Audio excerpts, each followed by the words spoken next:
Banchassa emyaka 4 gye basooka okubeera nga banyigiriza omwana wange ne kusawa yalo ngenze okujja no maze kwogera naye bamututte mu sikaani. Simanyi kyenda kyekyaba, simanyi kifuba kyekyaba. Kooti y'amagye obulimu bwe yamuteekako simanyi kinaava mu sikaani. Kooti y'amagye njiwakanyaze kuli ennalikola dda nga njiwakanya emirundi n'emirundi nti kooti y'amagye teriyina mirimu kubanga era n'okuyitawo leeta iteekeddwa kuyitawo era mwaya balayitirawo ku bukadde 10 okuyitawo kooti eyo ey'amagye okugizzawo ku baana baffe era nenkomereza ab'emuppi ab'enaalemu ne mbagamba be banja abali ababaka sawa nga tebakyali babaka njadikolera makyeta alemere mukomera kubana kati alemeddeyo mwatukwenya nti mumugjeeyo mubajje mu kooti y'amagye kyewuunyisa nga ne kusawa yali akyalimeddeko kati emyaka 5 mwana wange asiba emyaka 5 mwasomba abajulizi baabula mundu bitulisa bizimbe bitategerekebwako kooti y'amagye yekola enki kooti y'amagye yeremedde ku nsonga eyo ze President Museveni akuwabula mukyamu nnyo mwekyo simanya akuwabula kulemezawo kooti y'amagye weewaawo gwe teri kukwatako teri kunyigiriza naye nga ffe boobala nti obakulembera ffe tunyigiriza enyigiriza abaana baffe abaana bafudde abaana balema nze Machete simuzaalangako nga talina maaso Machete simuzaalangako nga alemala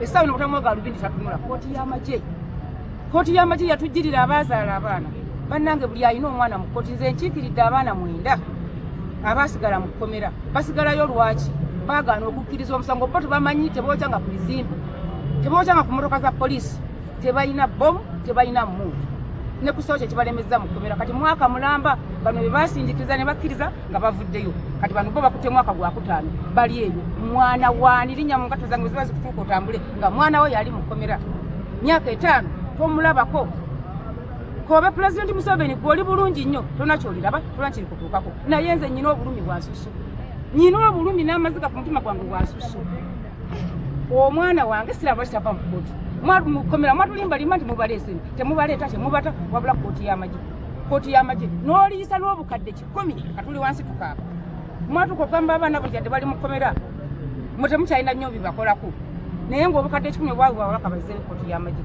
bo bwalabika ekyennaku ennyo bazirye baddeyo muliire ddala mwabe enaale munaye bulikya nga mwana we yali mu kkomera ekyo kikolimu nkibasimba nze munetegereze mwe mumanyi kyemunjagaliza okukola kyemuba munkola kuba sina kyenkola ku nsi nga sina mwana wange kyemwagala okunkola kyemuba munkola ansa ki abaana mubate ate kooti y'amagye talina mulimu abantu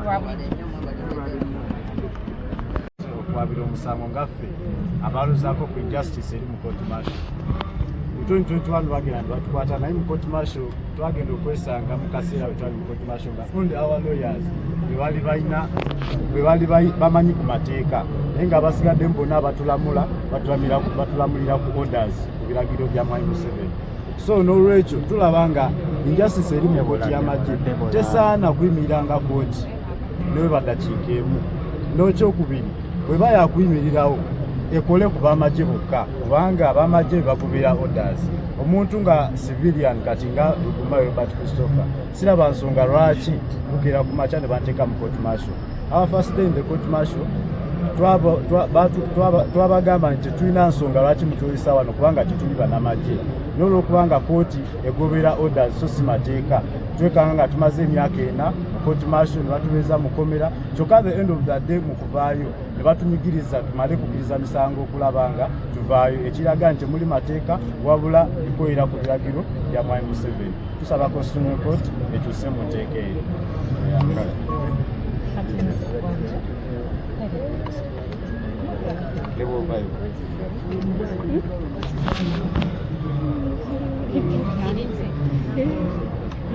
Amanya gange Zakyayo Lydia ndi victim mu kooti martial obutali mulundi gumu ogwo gwali mulundi gwange gwakubiri mu kooti y'amagye nga nvunaanibwa emisango egy'enjawulo gye saakola bo gwasooka bangamba batukwata n'emmundu abantu 49 emmundu emu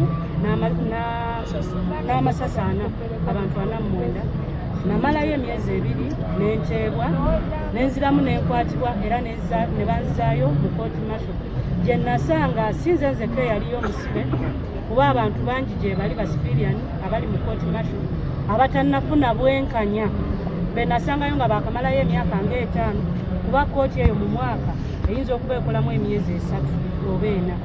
So ekituleese wano naffe kwongera ddoboozi lyaffe ku bannaffe abaasigalayo ne bannayuganda bannaffe be tusuubira abali mu kutulugunyizibwa abatannafuna bwenkanya mu eyo kkooti. So tuyise mu kibiina kyaffe ekya National Unity Platform okutuyambako okusitula eddoboozi lyaffe nga tusaba eri bannayuganda mwenna, leero kiyinza okuba nga kiri ku nze, enkya kiyinza okuba ku ggwe oba ku mwana wo. Basaba tusitukire wamu tulwanyise obutali bwenkanya obuli mu ggwanga lyaffe Uganda. Ebale nnyo mama Machete.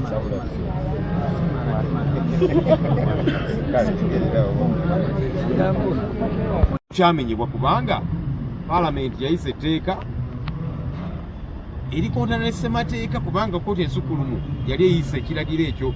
Kakati Paalamenti otula otya n'oyise etteeka erigezaako okuggyawo ekyo kkooti kyebeesaze.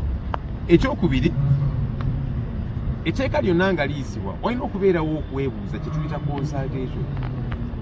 Ekyo tekyakolebwa kubanga abantu amabaluwa gabatuukako ssaawa 3 tijangu ssaawa 3:30 ate tetusukka leero. Etteeka bw'oba ogamba nti ddungi nnyo, lwaki obeera oli papya? Kikyoba okwesa, kikyobeera okukusa. Ekyokusatu ate nga nakyo kyankizo, tewaaliwo ennamba ezeetaagisa okuyisa etteeka lyonna kye tuyita koramu mu Luzungu. Bannaffe abali ku ludda lwa NRM balina ennamba ezeetaaga zeba beetaaga mu kaseera konna okuyisa etteeka lyonna, naye ku olwo olunaku tebakola mobilization emala kubanga baali bamanyi nti naffe tujja kubeera mu house nga tutudde. Naye of course bagenda okulaba nga tufulume tumaze okugaa nti kaakati muganye okutambulira ku mateeka tetugenda kwetaba mu kumenya amateeka ne tufuluma. Ennamba ezaasigala mu Paalamenti mu kaseera ako zaali teziweza koramu at all. So katusuubire nti kkooti ejja kutunula mu nsonga zino. Ffe tugamba nti kino tekiri just kuffe ng'ekibiina ba Olivia Lutaya, Maama Chetwali, Balugumayo n'abalala bangi abakoseddwa kkooti y'amagye. Tugamba nti kaakati kkooti guno mukisa gw'olina okwerwanako kubanga ekyakolebwa weewaawo kitukosa naye ate kisinga kukosa kkooti.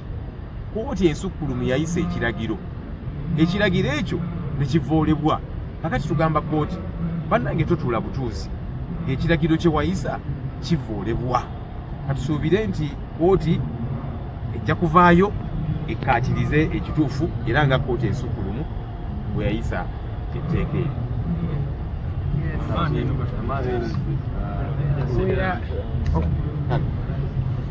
Today we are here on a very thanked and very big duty upon every citizen in defense of the constitutional provisions.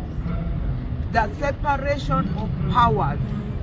The Supreme Court decision is what in the doctrine of legal practice, in the doctrine of the courts, is called a matter res judicature.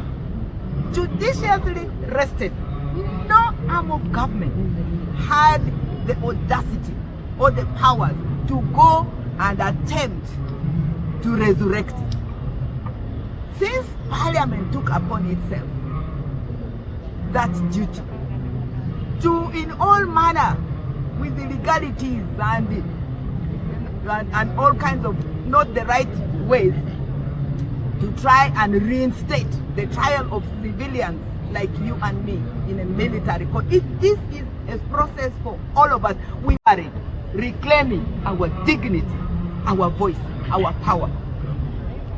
And this is a call of duty. It's not a negotiation, it's not a favor.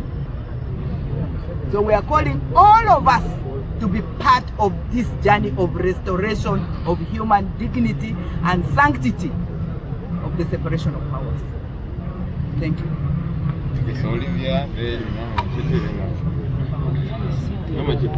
Ekibiina nga betuwaabira mwe muli Ssaabawolereza wa gavumenti ya Uganda, Annette Anita Among, Speaker wa Parliament, ne Jacob Osobos, oyo nga ye Minisita w'ebyokwerinda eyaleeta eryetteeka. Kaakati nga bwe mmanyi National Unity Platform abawagizi baffe bangi nnyo batwalibwa mu kkooti z'amagye okutuuka n'olunaku olwaleero nti abantu baffe abamu abakwatibwa nga tetunagenda mu kalulu akaggwa bakyali mu makomera, abamu ne babakwata nga akalulu kawedde era nabo bakyali mu makomera. Newankubadeko ensukulumu yavaayo negamba nti emisango gyabwe gitwalibwe mu kooti eza bulijjo. So up to now bakyali eyo tebamanyi feeti yaabwe. Kyobola olunaku olwaleero tuze ne Maama Machete, tuze ne Olivia Lugumayo n'abalala abantu baffe abakoseddwa kooti z'amagye ezo, nga nabo abamu mu bo bataddemu affidavits zaabwe okulaga oba ebirayiro byabwe okulaga mufune ki oba buzibu ki bwe baafunira mu kooti z'amagye ezo ze twogerako.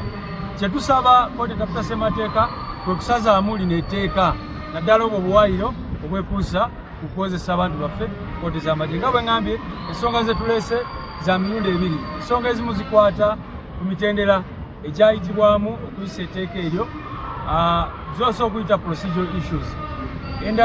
Ensonga endala za Simba ezikwata zoyinza okuyita substantive issues.